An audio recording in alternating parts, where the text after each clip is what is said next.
Hello साथियों, नमस्कार। स्वागत है आप सभी का। कैसे हैं आप सब? उम्मीद करते हैं आप सभी अच्छे होंगे। दोस्तों, आज के इस वीडियो में हम बात करेंगे भाग 3 को, जिसमें हम लोग भारत की महत्वपूर्ण नदियां कर रहे हैं और लगातार बेहद महत्वपूर्ण सवालों पे बात कर रहे हैं। तो उसी कार्यक्रम को आगे बढ़ाएंगे और आज के भाग में जो भी महत्वपूर्ण सवाल हैं, वो आपके सामने यहाँ पे रखेंगे। तो प्रथम सवाल है, ये चित्रावती नदी किसकी सहायक नदी मानी जाती है? आपकी जो चित्रावती नदी है, यह किसकी सहायक मानी जाती है? तो अगर हम इस पर विचार करते हैं, तो आपका उत्तर हो जाएगा पेन्नार।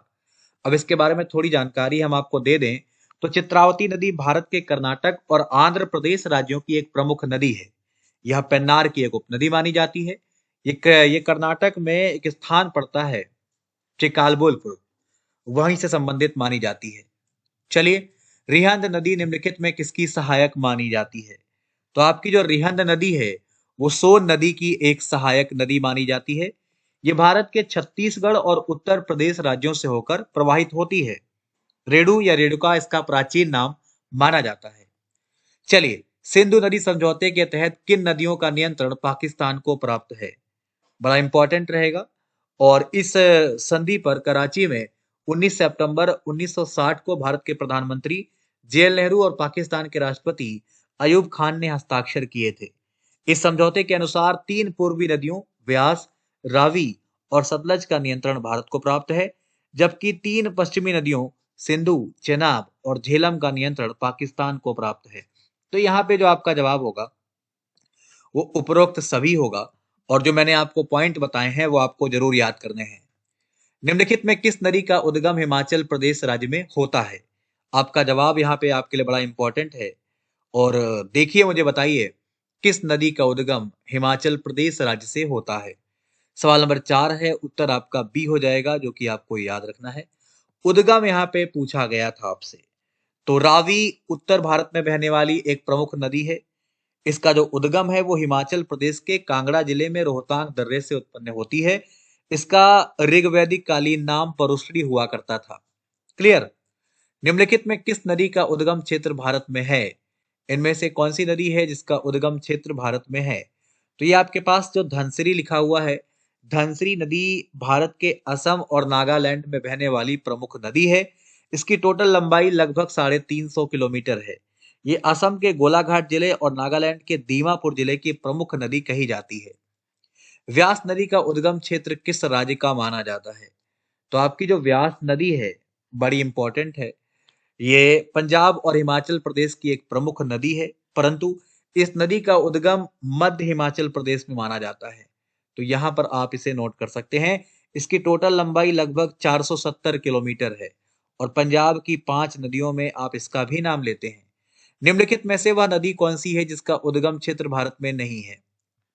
आपका 7 नंबर सवाल रहेगा और आपके लिए बेहद महत्वपूर्ण है। आपका यहाँ पे उत्तर हो जाएगा सुबनसिरी। यहाँ पर जो लिखा हुआ है, सुबनसिरी नदी भारत के असम व अरुणाचल प्रदेश राज्यों में और तिब्बत में बहने वाली एक नदी है, जो ब्रह्मपुत्र नदी की सबसे बड़ी उपनदी भी कही जाती है। तो आप इसे जरूर याद रखिए। निम्नलिखित में से हंसदेव किसकी सहायक नदी कही जाती है?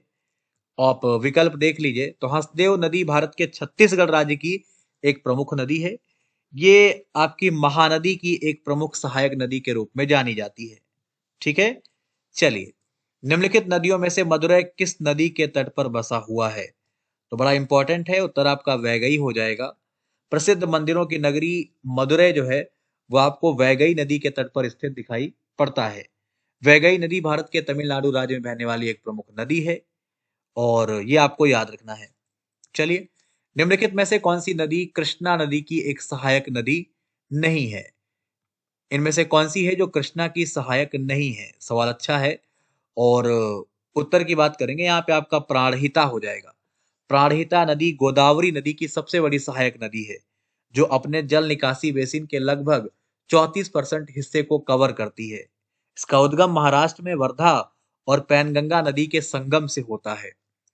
इनमें से कौन सी नदी कच्छ के रण में समाहित होती है? तो लूनी के बारे में हम बात कर रहे हैं। लूनी नदी अरावली पर्वत श्रृंखला से निकलकर गुजरात में कच्छ के रण में समाहित हो जाती है।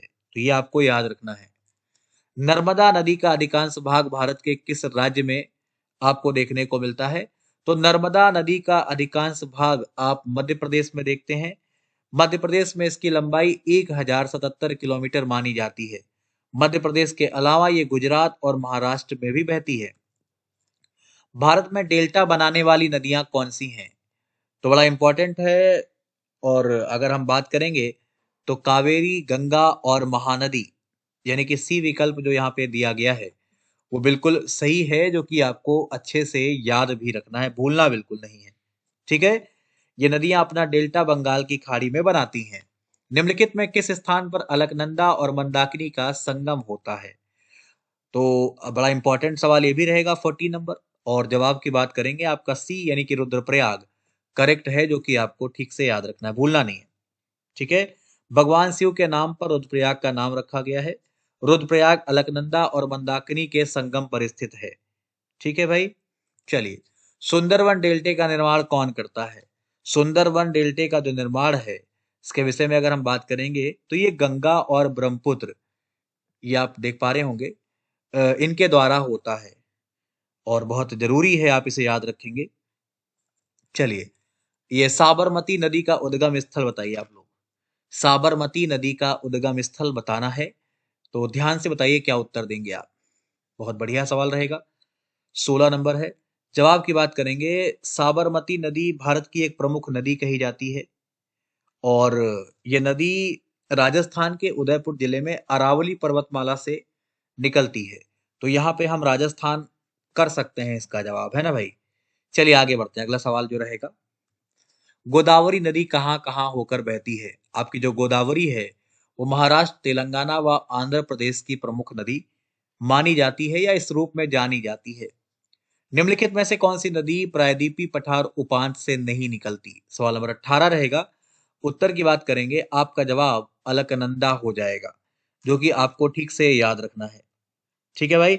और ये उत्तराखंड में संतोपंत और भागीरथ खरक नामक हिमनदों से निकलती है। ये स्थान गंगोत्री कहलाता है।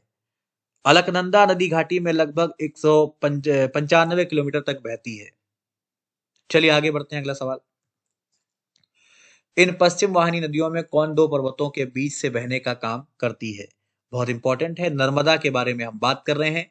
नर्मदा एक पश्चिम वाहिनी नदी है जो मध्य प्रदेश में अमरकंटक से निकलती है और बहती हुई अरब सागर में जाकर मिल जाती है। ठीक है। सतपुड़ा और विंध्य पर्वतमाला के बीच बहती है। ये सब चीज आप लोग जानते हैं। भारत में सबसे ऊंची ज्वार भित्ति वाली नदी कौन सी मानी जाती है? तो हुगली नदी पश्चिम बंगाल राज्य में स्थित है। ये आपका यहाँ पे पहले हुगली कर लीजिए। और ये गंगा की एक धारा है जो कोलकाता को बंगाल की खाड़ी से जोड़ती है। तो ये आपको याद रखना है।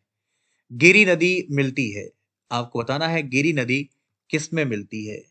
तो ये भी आपके लिए जरूरी है। यह यमुना नदी की एक सहायक नदी है और गिरी नदी हिमाचल प्रदेश के 3 जनपदों शिमला, सोलन और सिरमौर में फैली हुई है। इन क्षेत्रों के लोग गिरी नदी को गिरी गंगा के नाम से भी पुकारते हैं। ठीक है भाई। तो ये आपके लिए बड़ा इंपॉर्टेंट रहेगा और जवाब आपने दे दिया है। निम्नलिखित नदियों में कौन अपने मार्ग में परिवर्तन के लिए कुख्यात है? सवाल नंबर 22 रहेगा। उत्तर की बात करेंगे, कोसी नदी एक ऐसी नदी है जो बहुत ज्यादा बाढ़ की वजह बनती है और यही वजह है कि इसको बिहार के लोग अभिशाप भी कहते हैं, बिहार के लोग अपना दुख भी कहते हैं। तो ये पॉइंट आपको याद रखना है। दामोदर को वेस्ट बंगाल का दुख कहा जाता है। ठीक है। और बाकी कोसी के बारे में आप जानते हैं, कुछ एक्स्ट्रा बताने की आवश्यकता है नहीं आपको। और आगे बढ़ें, ये आपका जो कुनू नदी है, वह किस नदी में जाकर मिल जाती है? कुनू नदी जो है, यह किस में जाकर मिल जाती है?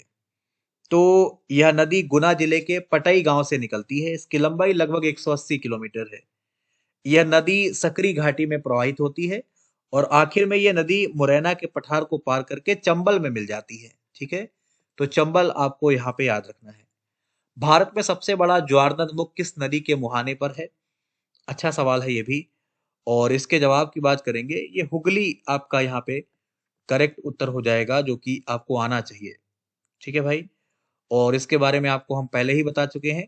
भारत का सबसे बड़ा ज्वारनद मुख हुगली नदी के मुहाने पर स्थित है और चीजों को आप याद रखिए।